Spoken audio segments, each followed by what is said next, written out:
Hello friends, अब तक आपने बहुत सी मिस्टीरियस कहानियों के बारे में तो सुना ही होगा। जैसे कुछ एयरप्लेन जो आसमान में अचानक से गायब हो गए, या फिर कुछ समुद्री जहाज जो समुद्र में अचानक से गायब हो गए विदाउट एनी ट्रेस, जिनका आज के टाइम तक कोई पता नहीं लग पाया है। पर आज की कहानी उन सभी कहानियों से थोड़ी अलग है। आज कोई हवाई जहाज या फिर कोई शिप समुद्र में नहीं गायब होता है, बल्कि एक शिप में बैठे 10 यात्री ही अचानक से गायब हो जाते हैं, जिनमें कैप्टन, उनकी वाइफ और 2 साल की एक छोटी सी बच्ची और 7 क्रू मेंबर अचानक से गायब हो जाते हैं। और हैरानी की बात तो यह है कि उस शिप पर ना ही किसी आक्रमण का निशान था, ना ही किसी ने अटैक किया था, और ना ही उस शिप में ऐसा कोई बड़ा खतरा पाया गया जिससे कोई कैप्टन उस शिप को छोड़कर चला जाए। पर अब बात ये आती है कि अचानक से इस शिप को छोड़कर जाने का क्या मतलब हुआ। यही तो मिस्ट्री है जिसे आज हम अपनी इस वीडियो में सॉल्व करने वाले हैं। सो बने रहिए वीडियो के एंड तक। तो जिस शिप के बारे में हम बात कर रहे हैं उसका नाम मैरी सेलेस्टी था, और ये दुनिया की सबसे श्रापित शिप भी मानी जाती है, जिसमें कुछ ऐसे इंसिडेंट हुए जिसने लोगों को ये सोचने पर मजबूर कर दिया कि क्या सच में ये शिप श्रापित है। और इन घटनाओं के बारे में हम आगे वीडियो में बात करेंगे। पहले इसकी कुछ हिस्ट्री के बारे में जान लेते हैं। तो 1861 में पहली बार इसे कनाडा के स्पेंसर आइलैंड के नोवा स्कोटिया जगह पर बनाया गया था, और इस शिप को उस टाइम पर अमेजोन नाम से बुलाया जाता था। पहली बार इसे 18 मई 1861 में लॉन्च किया गया था, और इसने अपनी पहली यात्रा में वो कर दिखाया जिसने लोगों को इसे श्रापित कहने पर मजबूर कर दिया। पहली बार जब इस शिप को एक कैप्टन ने चलाया था, तो इस शिप के चलाने के कुछ दिनों बाद ही उन्हें निमोनिया हो जाता है, और निमोनिया से पीड़ित होने के बाद कुछ दिनों बाद ही उनकी मौत भी हो जाती है।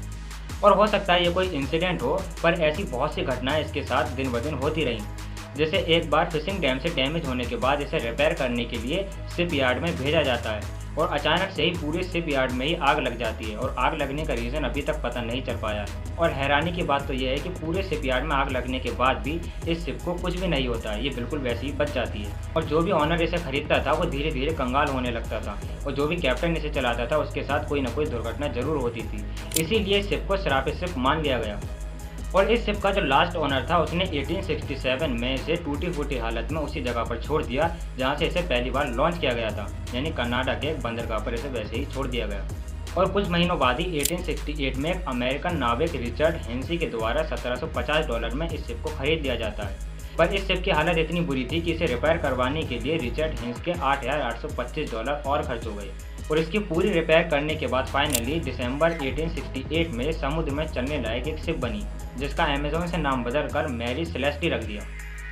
पर नाम बदलने से इस शिप की किस्मत नहीं बदलने वाली थी, और इस शिप को खरीदने के बाद उसके जो ऑनर थे 1 साल के अंदर ही वो फैसला करते हैं कि मुझे भी इस शिप को बेचना पड़ेगा। पर इस शिप को खरीदने के लिए कोई सेलर मिल ही नहीं रहा था, और फाइनली 1868 में इसे 6 इन्वेस्टर मिलते हैं जो इस शिप में इन्वेस्ट करते हैं, और यहीं से स्टार्ट होती है इस मिस्टीरियस कहानी की जर्नी।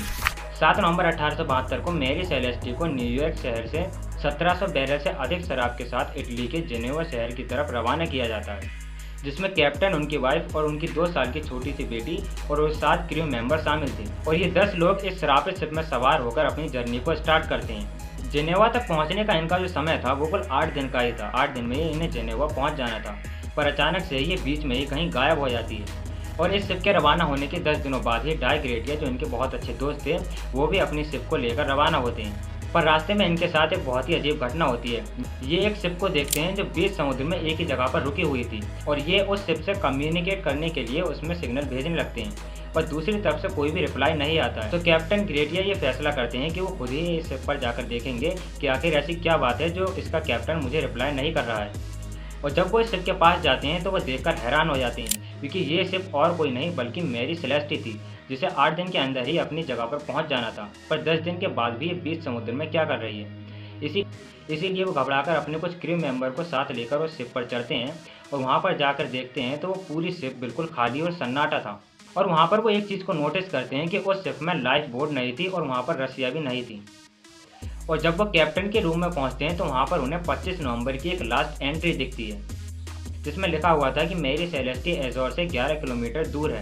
और बस ये एक ही चीज़ उस पूरी शिप से बरामद होती है, जिसे देखकर वो बहुत ज़्यादा हैरान होते हैं, क्योंकि उस शिप पर ना ही किसी आक्रमण का निशान था, ना ही उसे किसी समुद्री डाकू ने लूटा था। वो शिप बिल्कुल खाली और सुनसान थी, और उसमें जो 10 लोग सवार होकर जा रहे थे उनका भी कोई नामो निशान नहीं था। जिससे वो ये फैसला करते हैं कि वो इस शिप को अब गवर्नमेंट के हवाले कर देंगे, और आगे की इन्वेस्टिगेशन खुद गवर्नमेंट कर लेगी। और कई महीनों की इन्वेस्टिगेशन के बाद भी उस शिप से कोई भी ट्रेस नहीं मिलता है, जिससे एग्जैक्टली पता चल सके कि उस शिप का कैप्टन और बाकी के मेंबर कहाँ गायब हो गए। सिर्फ कुछ थ्योरी ही सामने आती हैं। पूरी इन्वेस्टिगेशन में ये पता चला कि मैरी सेलेस्टी के आगे और नीचे वाला जो हिस्सा था उसमें कुछ पानी भरा हुआ था। उनकी इन्वेस्टिगेशन में ये पता चला कि जहाज के नीचे वाले हिस्से में मौसम खराब होने की वजह से पानी भरने लगा था और जहाज के एक पंप में भी खराबी आने लगी थी।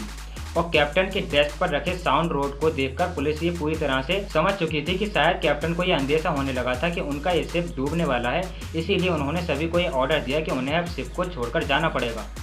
इसीलिए वो शिप में एक लौती बोट को लेकर और कुछ रस्सियों को लेकर वहाँ से निकल गए और शायद उस बोट के साथ कोई दुर्घटना हो गई होगी जिस वजह से वो समुद्र में कहीं गायब हो गए। इस पूरी थ्योरी में ये पक्का नहीं बताया जा सकता कि कैप्टन और उनके क्रू मेंबर और उनकी बीवी और उनके बच्चे के साथ असलियत में क्या हुआ। और इस मिस्टीरियस घटना ने लोगों के दिमाग में और ज़्यादा ये बात डाल दी कि ये शिप सच में एक श्रापित शिप है। जो भी इस शिप पर बैठता है या जो भी इस शिप का कैप्टन होता है उसके साथ कोई ना कोई दुर्घटना जरूर होती है। और इन सभी घटनाओं के बाद भी 1885 में कैप्टन जीसी पार्कर ये फैसला करते हैं कि वो इस शिप को खरीदेंगे, क्योंकि इनके दिमाग में एक प्लान था कि क्यों ना इसका बीमा करवा दिया जाए और इस शिप को पूरी तरह से नष्ट करवा दिया जाए, जिससे इस शिप के बीमा का जो पैसा होगा वो इन्हें मिल जाएगा।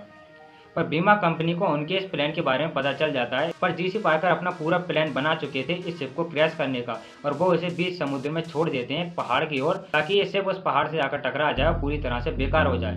और जीसी पार्कर को इसके बीमे का पैसा मिला या नहीं, पर यह शिप हमेशा के लिए खत्म जरूर हो गई। और इसी के साथ हमारी वीडियो भी खत्म हो गई। सो मिलते हैं अपनी नेक्स्ट वीडियो में।